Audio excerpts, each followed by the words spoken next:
When you heat an object until it glows white hot, classical physics predicts it should emit a continuous, unbroken rainbow of colors. But if you isolate a pure chemical element and heat it up, that continuous rainbow does not appear. Instead, the element emits a specific pattern of sharp, distinct bands of color against a totally black background.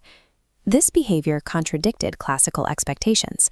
According to the models of the time, heating an atom should cause it to radiate a continuous smear of all wavelengths as its energy changes. Resolving this contradiction led directly to modern chemical analysis, turning these sharp lines into a tool for identifying the composition of the universe. We see the inverse of this phenomenon when pure white light passes through a cool, low-pressure gas. Look at this solar spectrum.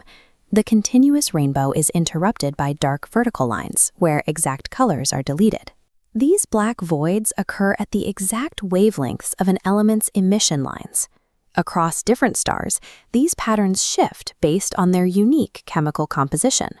What physical mechanism inside the atom is selectively capturing and releasing only these exact colors of light? The answer lies in how electrons transition between strictly quantized energy states. By understanding these transitions, we can read these lines as an unambiguous barcode to identify the composition of any substance. To understand how this barcode is printed, we have to scale down into the microscopic geometry of a single atom. This diagram shows the fundamental rule of quantum atomic structure. Electrons exist in discrete, separate energy levels, known as shells. An electron is strictly forbidden from existing in the empty space between these levels. The lowest possible state, n equals 1, is the ground state. Electrons naturally tend to occupy this lowest energy configuration. The energy levels are numbered outward. Inner shells have lower energies, and the outer shells have higher energies. When mapping a hydrogen atom, we measure these levels in electron volts. Notice that they are assigned negative values, starting at negative 13.6 and increasing towards 0. 0 electron volts at n equals infinity represents the state where an electron is completely freed from the atom. Because it requires energy to pull an electron up to 0, all the bound states below it are mathematically negative. The strict architectural boundaries of these energy levels dictate every interaction the atom can have with light. If an electron is raised to a temporary higher energy state, it will quickly drop down to a lower, more stable state. This process is called de-excitation. To complete this drop, the electron must physically shed the exact difference in energy between the two shells. It releases this energy into space as a photon. We calculate this using the Planck-Einstein relation, where the energy of the emitted photon equals the exact difference in energy between the two levels, or delta E. In this equation, h is the Planck constant, and f is the frequency of the photon. Let's calculate a real example using the hydrogen atom.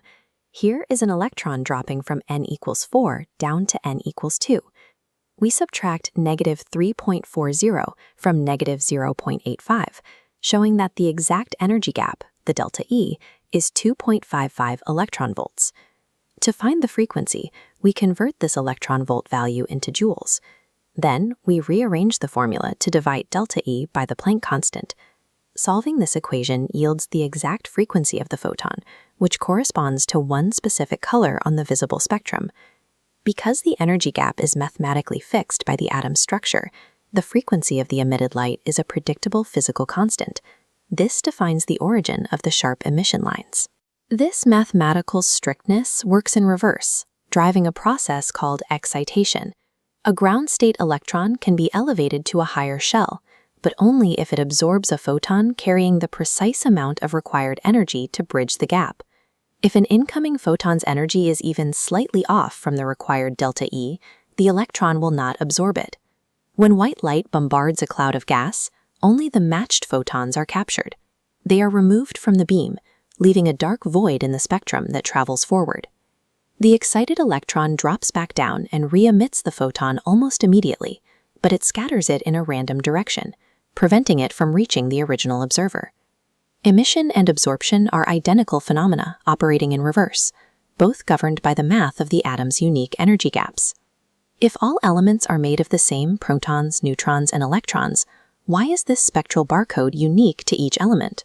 As you move across the periodic table, each element possesses a different number of protons, creating a different positive charge at the nucleus. This unique nuclear charge pulls on the electrons differently, altering the physical spacing and the energy values of every single shell.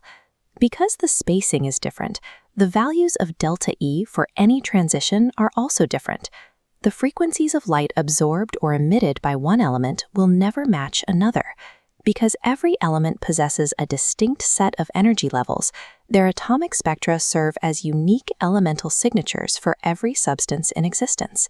Today, analytical chemistry and astrophysics harness this quantum barcode using instruments called spectrometers. Modern readouts map this data onto a precise graph for two methods of analysis. First, qualitative analysis. Measuring the position of the spectral line on the x-axis, the wavelength, identifies the element. Second, quantitative analysis. Measuring the height of that line calculates the element's quantity. We use this process to detect trace heavy metal contamination in drinking water and to determine the atmospheric composition of exoplanets thousands of light-years away. By understanding the discrete, invisible quantum leaps of electrons, we can determine the chemical architecture of the entire universe, simply by capturing its light.